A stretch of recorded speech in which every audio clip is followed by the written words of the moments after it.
नमस्कार, मैं आशीष कुमार सिन्हा एक बार फिर से आप सभी का अस्को स्टोरी क्लब में स्वागत करता हूं। और आज सावन की दूसरी सोमवारी है और आज हम लोग बात करने वाले हैं शिव जी के बारे में। उनके बारे में कई ऐसे तथ्य हैं जिनसे लोग अनभिज्ञ हैं, जिन्हें लोग नहीं जानते। मैं आज उन्हीं पहलुओं पर आप लोगों का ध्यान आकर्षित करना चाहता हूं। वीडियो पसंद आए तो चैनल को सब्सक्राइब कर लीजिए और बेल आइकन पर क्लिक कर लीजिए ताकि हमारे अपडेट आपको मिलते रहें। शंकर या महादेव आरण्य संस्कृति, जो आगे चलकर सनातन शिव धर्म नाम से जाने जाते हैं, में सबसे महत्वपूर्ण देवताओं में से एक हैं। वह त्रिदेवों में एक देव हैं और चूँकि सभी देवता इनकी पूजा करती इसलिए इन्हें देवों के देव महादेव भी कहते हैं। इन्हें भोलेनाथ, शंकर, महेश, रुद्र, नीलकंठ, गंगाधर आदि नामों से भी जाना जाता है। तंत्र साधना में इन्हें भैरव के नाम से भी जाना जाता है। हिंदू शिव धर्म के प्रमुख देवताओं में से एक है। वेद में इनका नाम रुद्र है। वह व्यक्ति के चेतना के अंतर्यामी है। रुद्र का अर्थ है रुत दूर करने वाला, अर्थात दुखों को हरने वाला। अतः भगवान शिव का स्वरूप कल्याणकारक। ऐसे तो प्रेम का जिक्र आते ही सबसे पहले राधा कृष्ण की छवि उभरती है, लेकिन देखा जाए तो सबसे पहला प्रेम विवाह शिव और सती का हुआ था। आदि शक्ति ने राजा दक्ष की तपस्या से प्रसन्न होकर उनके घर में पुत्री के रूप में जन्म लिया था, जो सती कहलाई। सती ने भगवान शिव से विवाह तो कर लिया था, पर एक घटनाक्रम में उन्होंने खुद को अग्निकुंड के हवाले कर दिया था, जो कि फिर उनका पुनर्जन्म पार्वती रूप में हुआ और फिर शिव और पार्वती का विवाह हुआ था। शिव और पार्वती के पुत्र हैं गणेश, कार्तिकेय और अयप्पा, और पुत्रियां हैं अशोक सुंदरी, ज्योति और मनसा देवी। मनसा देवी वही हैं जिनके स्थानीय लोग मनसा पूजा मनाते हैं। मनसा देवी पर मैं अलग से एक वीडियो बना दूंगा और अभी मनसा पूजा आने वाला भी है, तो आशा है आप लोग पसंद भी करेंगे। अब चलिए मैं बताता हूँ शिव जी के बारे में। सर्वप्रथम शिव ने ही धरती पर जीवन के प्रचार प्रसार का प्रयास किया, इसलिए उन्हें आदि देव भी कहा जाता है। आदि का अर्थ प्रारंभ। आदिनाथ होने के कारण उनका एक नाम आदिश भी है। जिस प्रकार इस ब्रह्मांड का ना कोई अंत है, ना कोई छोर और न ही कोई शुरुआत, उसी प्रकार शिव अनादि हैं। संपूर्ण ब्रह्मांड शिव के अंदर समाया हुआ है। जब कुछ नहीं था तब भी शिव थे, जब कुछ ना होगा तब भी शिव ही होंगे। शिव को महाकाल कहा जाता है, अर्थात समय। बहुत लोग ये समझते हैं कि भगवान शिव के गले में जो नाग है वो शेष नाग है। नहीं, शिव के गले में जो नाग लिपटा रहता है उसका नाम वासुकी है। वासुकी के बड़े भाई का नाम शेषनाग है। शिव के 7 शिष्य हैं जिन्हें प्रारंभिक सप्त ऋषि माना गया है। इन ऋषियों ने ही शिव के ज्ञान को संपूर्ण धरती पर प्रचारित किया, जिसके चलते भिन्न भिन्न धर्म और संस्कृतियों की उत्पत्ति हुई। शिव ने ही गुरु और शिष्य परंपरा की शुरुआत की थी। शिव के शिष्य हैं बृहस्पति, विशालाक्ष, शुक्र, सहस्त्राक्ष, महेंद्र, प्राचेतस, मनु, भारद्वाज। इसके अलावा 8वें गौरशीरस मुनि भी थे।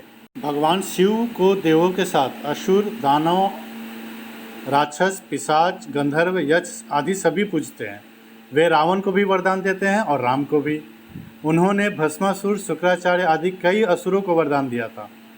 शिव सभी आदिवासी, वनवासी, जाति, वर्ण, धर्म और समाज के सर्वोच्च देवता हैं। सनातन और हिंदू धर्म में खंडित मूर्ति की पूजा नहीं होती।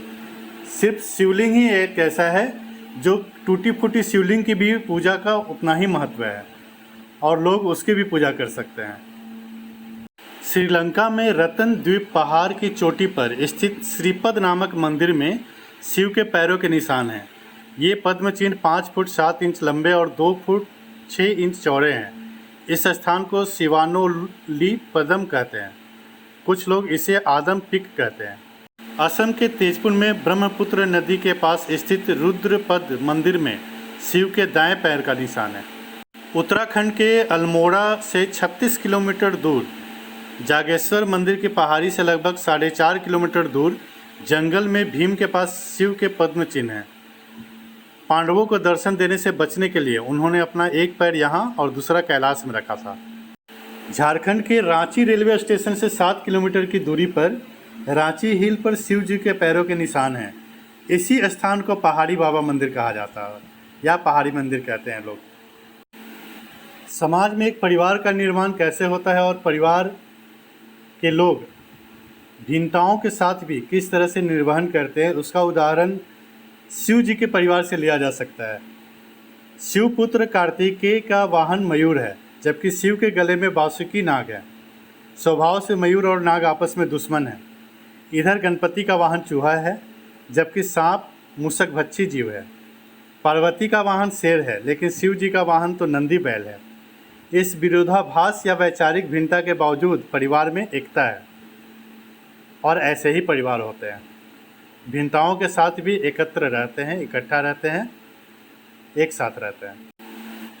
बहुत जगह 3 लोगों का जो जिक्र आता है, तो तिब्बत स्थित कैलाश पर्वत पर शिव जी का निवास है, जहाँ पर शिव विराजमान हैं। उस पर्वत के ठीक नीचे पाताल लोक है, जो भगवान विष्णु का स्थान है। शिव के आसन के ऊपर वायुमंडल पर क्रमशः स्वर्गलोक और फिर ब्रह्मा जी का स्थान है। प्रमुख रूप से सोमवार, प्रदोष और श्रावण मास में शिव व्रत रखे जाते हैं। शिवरात्रि और महाशिवरात्रि शिव का प्रमुख पर्व या त्यौहार है। शिव ने कालकूट नामक विष पिया था, जो अमृत मंथन के दौरान निकला था। शिव ने भस्मासुर जैसे कई असुरों को वरदान दिया था। शिव ने कामदेव को भस्म कर दिया था। शिव ने गणेश और राजा दक्ष के सिर को जोड़ दिया था। ब्रह्मा द्वारा छल किए जाने पर शिव ने ब्रह्मा का 5वां सिर काट दिया था। सोमनाथ, मल्लिकार्जुन, महाकालेश्वर, ओमकारेश्वर, वैद्यनाथ, भीमशंकर, रामेश्वर, नागेश्वर, विश्वनाथ जी, त्र्यंबकेश्वर, केदारनाथ, घृणेश्वर ज्योतिर्लिंग उत्पत्ति के संबंध में अनेकों मान्यताएं प्रचलित हैं। ज्योतिर्लिंग यानी व्यापक ब्रह्मात्म लिंग, जिसका अर्थ है व्यापक प्रकाश, जो शिवलिंग के 12 खंड हैं। शिव पुराण के अनुसार ब्रह्मा, माया, जीव, मन, बुद्धि, चित्त, अहंकार, आकाश, वायु, अग्नि, जल और पृथ्वी को ज्योतिर्लिंग या ज्योतिपिंड कहा गया है। भगवान शिव की मुख्य आराधना शिवलिंग के रूप में ही की जाती है।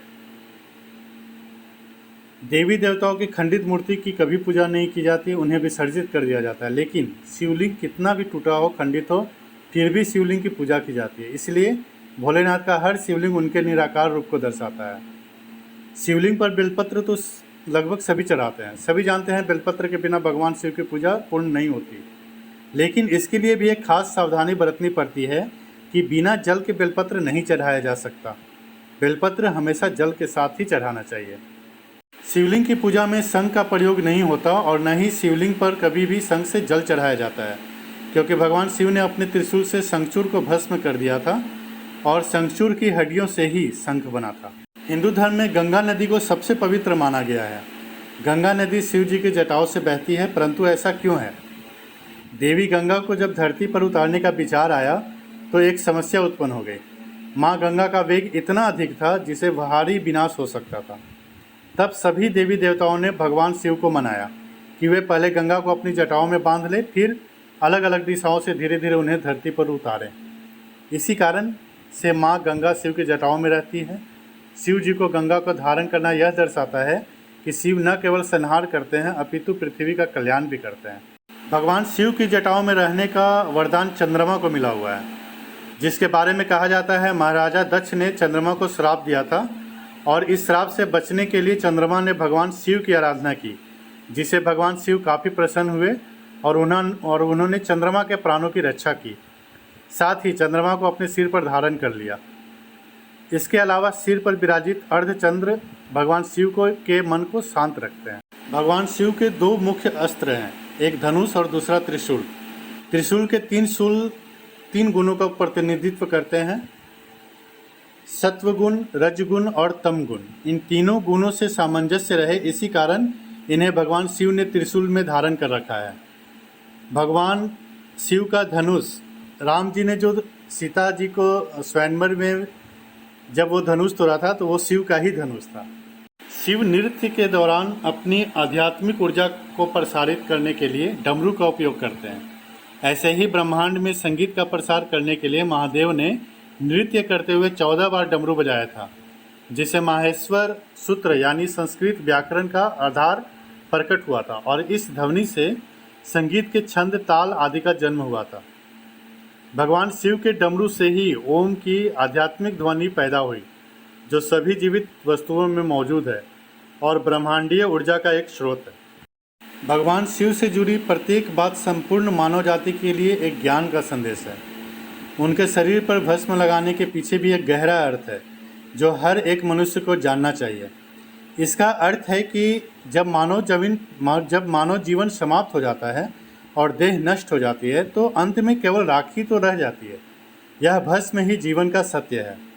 सरल शब्दों में कहे तो यह जीवन, यह संसार, यह मोह माया सब कुछ राख के समान है। जब कुछ एक दिन भस्म हो जाएगा और राख बन जाएगा। यही कारण है कि भगवान शिव ने भस्म से ही खुद का अभिषेक किया। भगवान शिव के ललाट पर उनका तीसरा नेत्र सुसज्जित है। ऐसा माना जाता है कि जब शिव जी बहुत क्रोधित होते हैं, तब उनका तीसरा नेत्र खुल जाता है और इस क्रोध की अग्नि से सारी सृष्टि नष्ट हो सकती है। परंतु इसके अलावा इसका एक अर्थ और है, वह यह कि तीसरा नेत्र ज्ञान का प्रतीक माना गया है। जब यह नेत्र खुलता है तो संसार में अज्ञानता को समाप्त करता है। हमने शंकर जी, शिव जी के बारे में बहुत सारी जानकारी आप लोगों को दी।